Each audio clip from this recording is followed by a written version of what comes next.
I was gonna open up today with a funny one-liner, but to be honest, I've got a stinking cold. Yeah, sorry about this, guys. It's gonna be like a shitty ASMR video for you guys.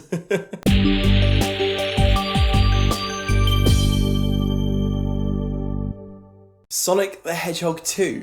It's crazy seeing how we went from the first one having such a bad initial reception with a terrible CG character to then becoming so well received and to the point now where we've got a sequel. Here we have the first appearance of Tails, Knuckles and the Master Emerald, and for any of you that have played the games, a lot of that will ring home for you. We have the return of Dr. Robotnik, who tricks Knuckles into teaming up with him to face off against Sonic and Tails in the quest to hunt down the Master Emerald. For me, the first film wasn't too shabby. It's well-rounded, great for kids, and there was enough in there for adults too. And I'd say this sequel meets the same bar, if not higher, with more serviceable and rememberable moments. Ben Schwartz as the voice of Sonic is great again.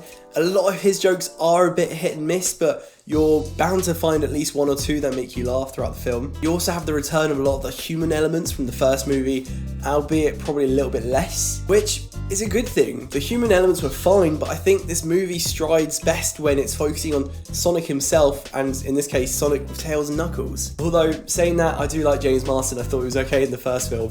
I actually really enjoyed the bits he was in here, and it's probably because they don't use too much of him compared to the first film. And I think that goes the same for a lot of the other human characters in here too. The fact that they're not really in here all that much makes it less annoying and easy enough to put up with when they do appear throughout the story. The exclusion to that is of course Jim Carrey, who is playing Dr. Robotnik or Eggman, and if you liked him in the first movie, you're going to enjoy him in this one as well. I would say he's probably a little bit more annoying in this one compared to the first film. I found there's probably a higher percentage of jokes that didn't land in this sequel compared to the first, but I think he was still pretty great and entertaining, and I don't think there's any other actor out there that would be able to pull off Eggman in a live action movie. So that's the returning, that's the old, and then we have in with the new, and that's Tails and Knuckles. Colleen O'Shaughnessey has voiced Tails in Sonic media and games for as long as I can remember, and it was the right choice to bring her back again for this. And then Idris Elba as Knuckles the Echidna.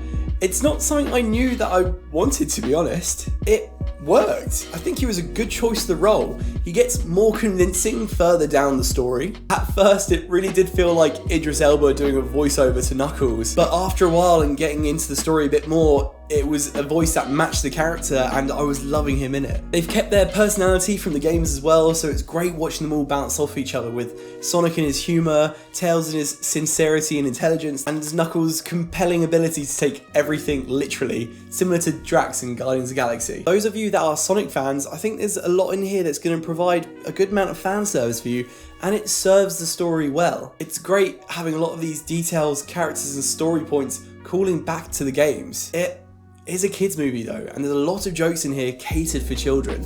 And I know with Sonic fans, they come in all ages. The first game was over 20 years ago now. So for the older audience, the older Sonic fans, there's a number of scenes and jokes which you're just gonna unfortunately have to put up with. And surprisingly as well, there was a couple of times where the CG felt pretty off. Great for the most part, and it might be because I was looking out for it, but there was a number of times where the CG just felt a little flat, like there was no depth, almost like a 2D image painted onto a real environment. It was jarring when it was noticeable, but I think thankfully for a lot of the important scenes, you know, the scenes that will be remembered and YouTubes down the line, I think they nailed the landing on those ones at least. But to be honest, it's an easy sum up for me. If you liked the first, you're gonna like this one. It's a great family movie and it's a good one to take your kids to. It does well to please the Sonic fans as well, but bear in mind that there are gonna be elements in here aimed at children if you are an older Sonic fan. But yeah, bring on the third movie.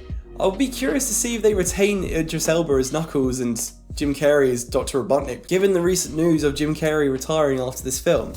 So who knows how this will pan out. So yeah, that's Sonic the Hedgehog 2. Let me know if you're planning to see this in cinemas. It's already been out for a week in the UK, it's coming out in the US this weekend.